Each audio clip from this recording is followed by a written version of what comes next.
So I'm not sure how many of these I'll do in this video, but I have a set of chisels plus an extra chisel that are, shall we say, beat up.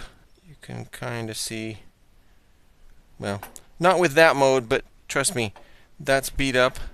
And these were a set of carving tools that I got ages ago. It was one of those cheap sets, that one. And they were never sharp. Like, some of them you could sort of carve with, but some of them not so much.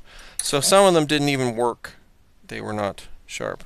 So, and also this one was from the Japanese power grip set that I got, and I managed to snap off one of the little ends. This is one of those little... Okay, I gotta switch to the other mode. Okay, now it should be in macro, but I don't know if it's gonna... Alright, come on, focus on this. Alright, there you see an end. And there you see...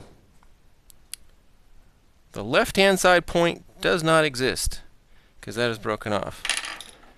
And then for this chisel, for example... Come on, you can see the right-hand side has the corner chipped off. And these other ones are somewhat similar.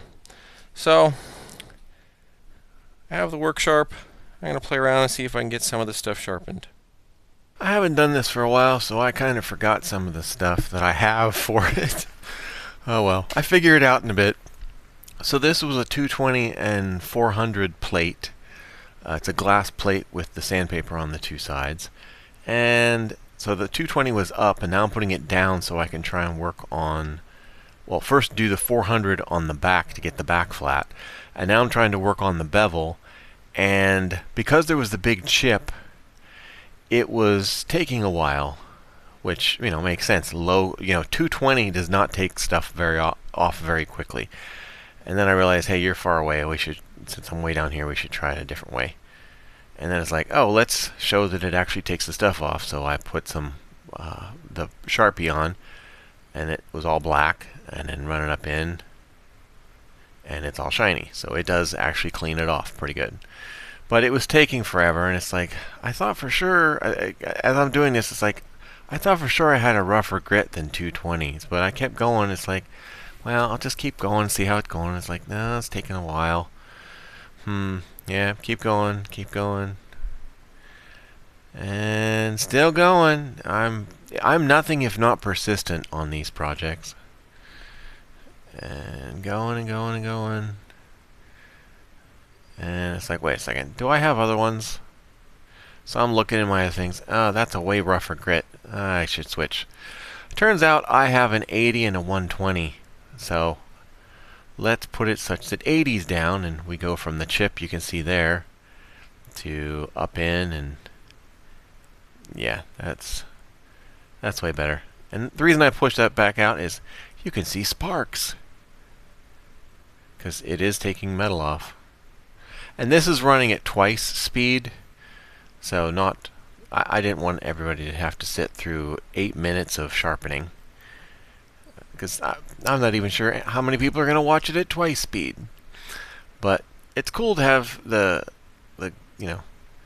sparks, and you could definitely, when you see underneath in the one spot where I had switched the plates, you can see all of the metal that comes off. It accumulates underneath the plate in there. Some of it you can see is accumulating on the table as well, but it's pretty cool, and it's actually working pretty good.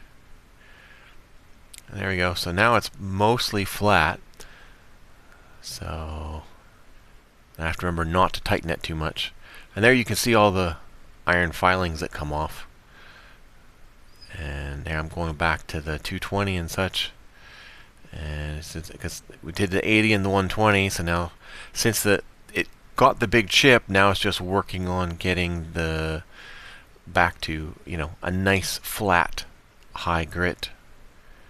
And so there, that was the 220 side. That went pretty good. And then I had to just vacuum up because it was making a mess. And then just make sure that the back is nice and flat, because you got to make sure the chisels have the flat back or it's not going to work correctly. And it's going pretty good.